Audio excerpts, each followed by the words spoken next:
Ичи жарык адамдын жүзү да жарык. Иоганн Шиллер.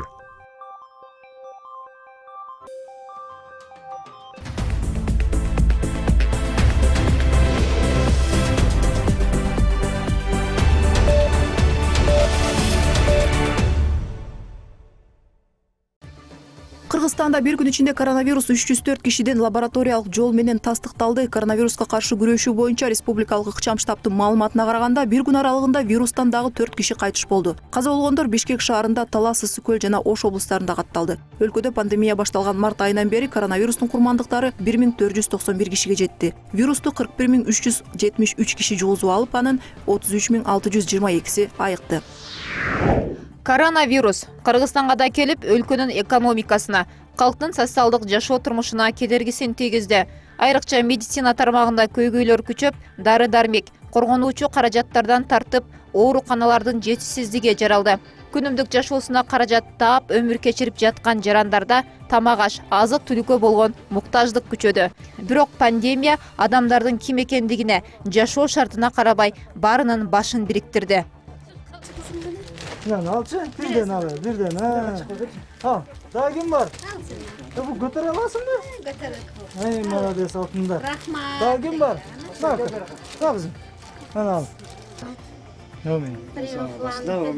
Rahmat, shuncha bizni har doim qo'llab keladi.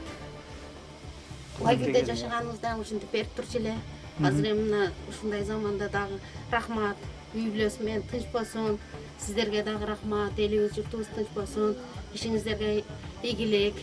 Оорубаңыздар. Дайыма бактылуу болуп жүрө бериңиздер. Рахмат сиздерге. Алла разы болсун. Кудай калса дагы келебиз, көп келебиз. Калктын башына түшкөн оор күндөрдө өз жанын, каражатын аябай, ыктыярдуу түрдө жардам берген ишкерлердин, жаш активисттердин жана жөнөкөй эле жарандардын катары калыңдады. Алардын арасында Улан Примов, Азамат Арапбаев, Төрөбай Зулпукаров сыяктуу эр азаматтар четте турбай медициналык аппараттарды, транспорт каражаттары, концентраторлорду алып беришип, муктаждарды азык-түлүк, дары-дармек менен камсыздоону улантышууда. Эми бардыгыбыз мына күбө болуп атабыз. Дүйнө жүзүндө ушул пандемия коронавирус менен күрөш болуп атат. Анын ичинде биздин мамлекетибизде дагы аябагандай чоң күрөш жүрүп атат.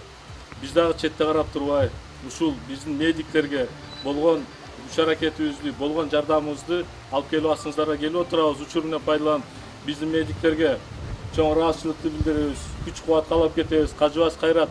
Кудайым буйруса, бул илдетти сиздер менен биргеликте жакшынакай кылып жеңип, жакшынакай кылып туруп ушул жарандарыбыздын жашоо турмушуна, ден соолугуна бир кам көрөбүз деген терең ишеничибиз бар. Андан кийин бул жерде биздин Примов фонду тарабынан бул жерде биринчи кезекте ушул биздин дары-дармектер ооругандарга, биздин врачтарга ошол маска, бүт тиешелүү ушул ковид менен күрөшкөнгө толук кандуу ушул жерде форма турат. Ошонун баардыгын жалпы суммасы ушул 2 миллиондон ашат. Ошону тапшырып коюуга уруксат бериңиздер. Пандемия өлкөдө жарандардын тилектештигин, калк башына түшкөн оор күндөрдө өз өмүрлөрүн тобокелге салган каармандыктарын көрсөттү. Мындай пандемия учурунда көбүнчө жаштар, кийин 5-4 курста окуп аткан, магистратураны окуп аткан медиктер, медколледждегилер, ошолор эл ыктыярчылык болуп элге жардам берип атат. Мен аларга мен деле өз убагында мен деле чыгып жардам берейин деген ойлорум болду. Неге дегенде мен таныш досторум бар, алардан чыгып ыктыярчы болуп, волонтер болуп иштеп атышты. Машиналар менен мен деле чыгайын деген ойлор болуп атты, бирок өзүм дагы ооруп калдым. Ооруп калып чыга албадым. Өзү башында бир жумача иштедим. Кыргыз эми баягы кыйынчылык мезгилде эч качан биrini бири таштабайт. Ошону мындай орусча айтканда доказали.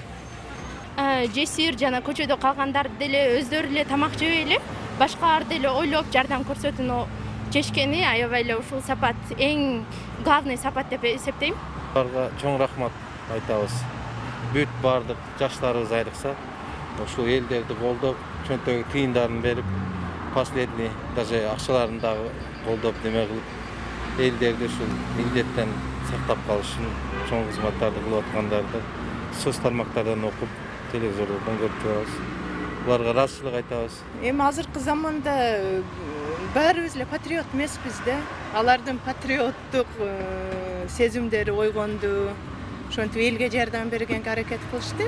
Мен көрүп абдан сүйүндүм, ыраазы болдум. Ошондой адамдар көп болсо деп ойлойм. Оор күндөрдө ынтымак менен бир муштумга түйүлүп бирге калган кыргыз эли тууралуу коңшу Казакстан, Россия жарандары суктанып, социалдык тармактарда айтып жатышат. Кыргыз эли пандемия убагына чейин берешендик боюнча дүйнө жүзүндө 88 орунда турса, бул жолу 18 орунга чыкты. Таа жылаңы менен күрөшүү бүткүл кыргыз калкынын биримдигин бекемдеди. Нурзада Мурзаматова, Шахрух Минжанов, Ош Бирим жаңылыктары. 2021 жылы Түркиянын Бурса провинциясында өтө турган көчмөндөрдүн 4-чү дүйнөлүк оюндарына даярдык расмий башталды.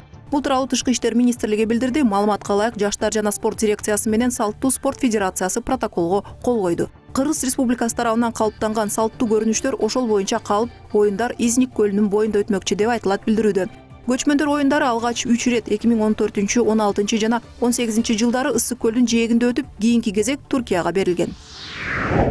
Кыргызстанда бардык жарандар мамлекеттик ипотекалык компаниядан насыя алса болот. Бул тууралуу мекеменин директору Элмира Абжапарова билдирди. Айтымында Кыргыз жана немис өкмөттөрү Германиянын өнүктүрүү банкынан 10,5 миллион евро грант алуу тууралуу келишимге кол койгон. Бул акчанын эсебинен Кыргызстандын бардык жарандарына патент менен иштегендерге, бюджеттен тышкары чөйрөдөгүлөргө да ипотекалык насыя берилет. Каалоочулар насыяны Кыргызстан РСК банк жана Кыргыз инвестициялык насыялык банкы коммерциялык банктары аркылуу 10% жылдык үстөк менен 15 жылга чейин мөөнөткө ала алышат. Долбоордун алкагында бүгүнкү күнгө чейин 158 миллион сомдук 153 насыя берилди. 1 сентябрда 1 класска баруучу 156 миң окуучу мектепке барат. Калган класстардын бардыгы онлайн режимде окутулат.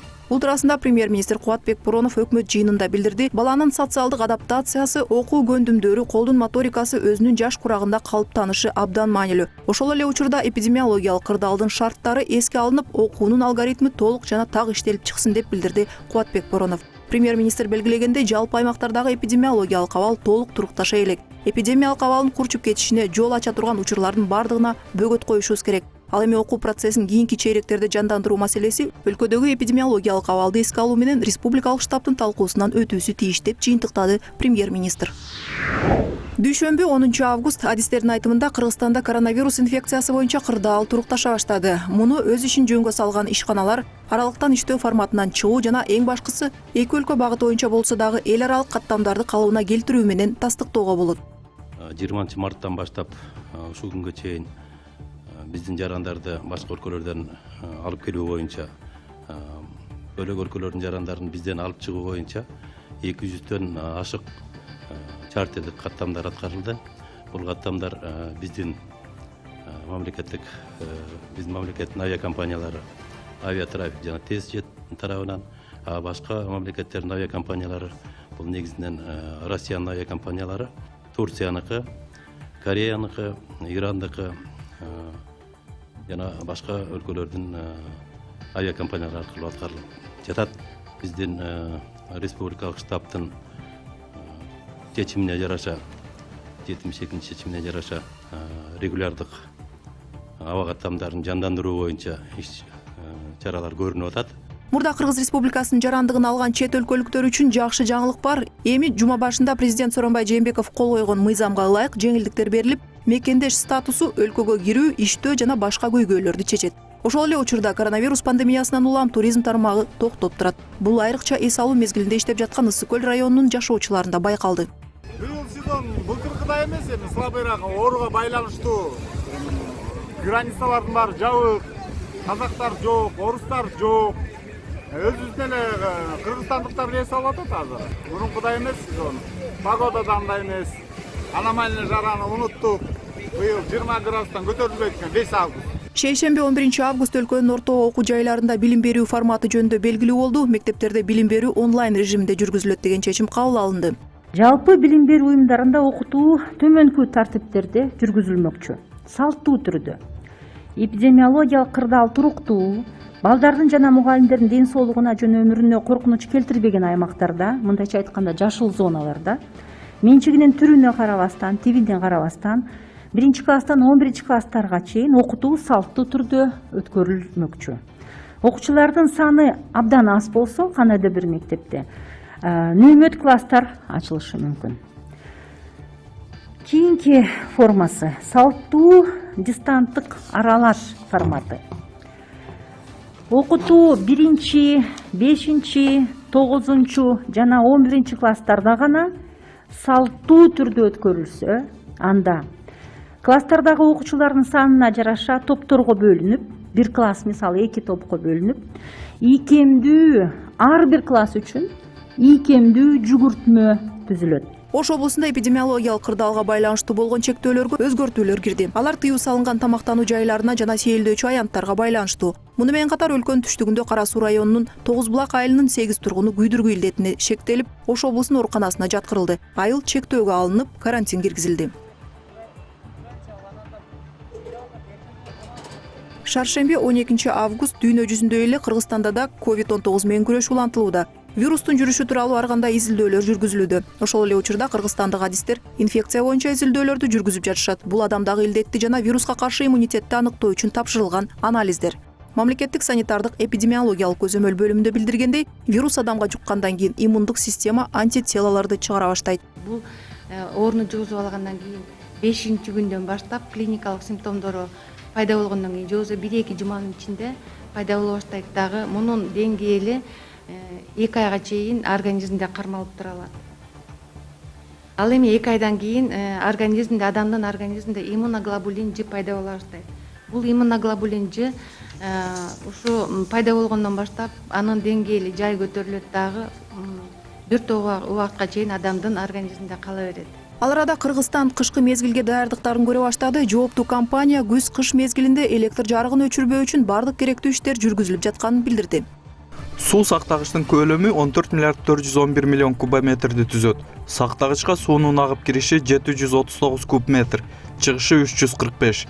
Өткөн жылга салыштырмалуу суу сактагычтын көлөмү 2,2 миллиардга аз болду. Суунун көлөмү негизинен Нарын облусундагы мөңгүлөрдүн эришине жана кардын топтолушуна байланыштуу. Быйыл өлкөдө кар аз жаган.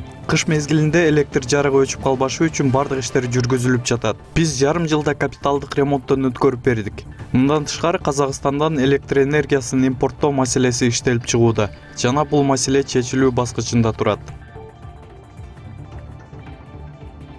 13 август өкмөт республикалык саламаттык сактоо системасындагы олуттуу кемчиликтерди чечүү үстүндө бардык күчтөр жана каражаттарды жумшоодо. Бүтүндөй Кыргызстан боюнча жугуштуу оорулар ооруканаларын куруу жана оңдоо иштери башталды. Президент Сооронбай Жээнбеков өлкөнүн аймактарына жумушчу сапарынын алкагында түштүктөгү ооруканалардын абалы менен таанышты. Айрыкча Баткендене көңүл буруп атабыз. Баткендене айтамын өзгөчө биздин жүрөгүбүздө деп. Бул жерде эми акбалоо, шартоор, миграция бүт Баткенден кеткен. Ошон үчүн жумушчорун таза суу, ирригация, жол, больница, мектептер буюрса, Кудай кааласа, мына көбөйтөбүз. Пандемияда башка ягын кыскартсак дагы, бирок Баткенге акчаны белгилеп атабыз. Бер Баткен кетсин, мектеби, детсаты, суусу, таза суусу, жолу кетсин деп атабыз.